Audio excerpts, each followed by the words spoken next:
আসসালামু আলাইকুম ওয়া রাহমাতুল্লাহি ওয়া বারাকাতুহু। সম্মানিত উপস্থিতি, কেমন আছেন সবাই? আশা করি সকলে সুস্থ আছেন এবং ভালো আছেন।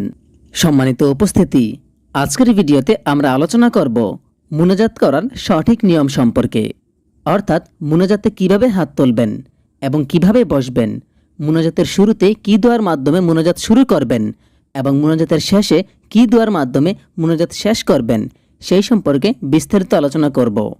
তাই অবশ্যই মনোযোগ সহকারে সম্পূর্ণ ভিডিওটি দেখবেন এবং আপনি যদি আমাদের চ্যানেলে নতুন হয়ে থাকেন তাহলে অবশ্যই আমাদের চ্যানেলটি সাবস্ক্রাইব করবেন এবং পরবর্তীতে আমাদের করা ভিডিওগুলো দ্রুত পেতে পাশে থাকা বেল আইকনটি অন করে দিবেন।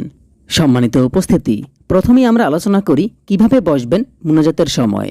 যখনই মুনাজাত করবেন আপনি সুন্নত তরিকায় বসবেন, অর্থাৎ নামাজে যেভাবে বসেন, আপনি বৈঠক করার সময় নামাজ আপনি যেভাবে বসেন ঠিক সেভাবে বসবেন।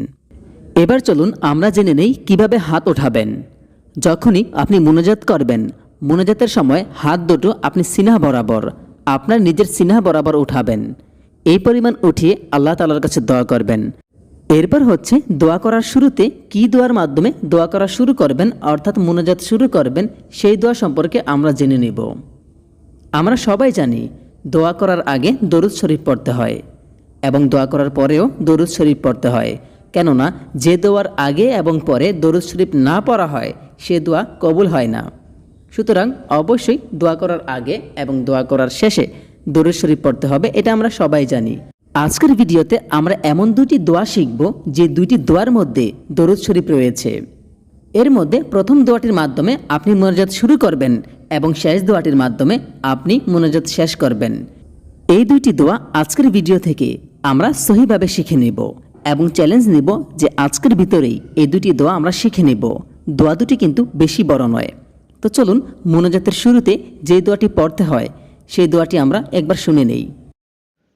আলহামদুলিল্লাহি রাব্বিল আলামিন ওয়াসসালাতু ওয়াসসালামু আলা সাইয়্যিদিল আমবিয়াই ওয়াল মুরসালিন ওয়া আলা আলিহি ওয়া আসহাবিহি আজমাইন।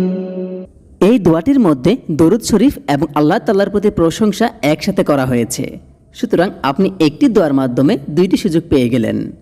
এবার চলুন আমরা শিখে নিই মুনাজাতের শেষে কি দোয়া পড়তে হয়, কি দোয়ার মাধ্যমে মুনাজাত শেষ করতে হয়।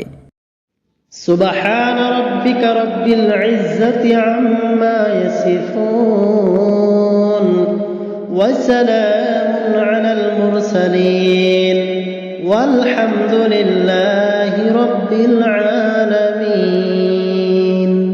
এই দোয়াটির মাঝেও কিন্তু দরুদ পাঠ করা হয়েছে এবং আল্লাহ তাআলার প্রতি প্রশংসা করা হয়েছে। সুতরাং দোয়া করার আগে যে দরুদ পড়তে হয় এবং দোয়া করার পরেও যে দরুদ পাঠ করতে হয়, এই দুইটি কিন্তু আপনি একসাথে পাচ্ছেন দুইটি দোয়ার মাধ্যমে। সুতরাং আপনি কেন এই সুযোগটি হাতছাড়া করবেন, যেখানে একটি দোয়ার মাঝেই আল্লাহ তাআলার প্রশংসা রয়েছে এবং দরুদ শরীফও রয়েছে। সুতরাং কষ্ট করে হলেও আজকের ভিতরেই চ্যালেঞ্জ নিন যে আমি আজকেই এই দুটি দোয়া মুখস্থ করে নিব। দোয়া দুটি কিন্তু খুবই সংক্ষিপ্ত, আপনার মুখস্থ করতে বেশিক্ষণ লাগবে না। তো যারা ভিডিওটি দেখার পর চ্যালেঞ্জ নিলেন যে এই দোয়াটি আপনি শিখবেন, তারা অবশ্যই কমেন্ট করে জানাবেন। এবং আরেকটি কথা না বললেই নয়, যখনই আপনি দোয়া করবেন অবশ্যই আল্লাহর প্রতি সম্পূর্ণ ধ্যান এবং মনোযোগ দিয়ে দোয়া করবেন এবং কয়েকবার দোয়া করার শুরুতে ইস্তেগফার পড়ে নেবেন, নিজের পাপের জন্য ক্ষমা চেয়ে নেবেন।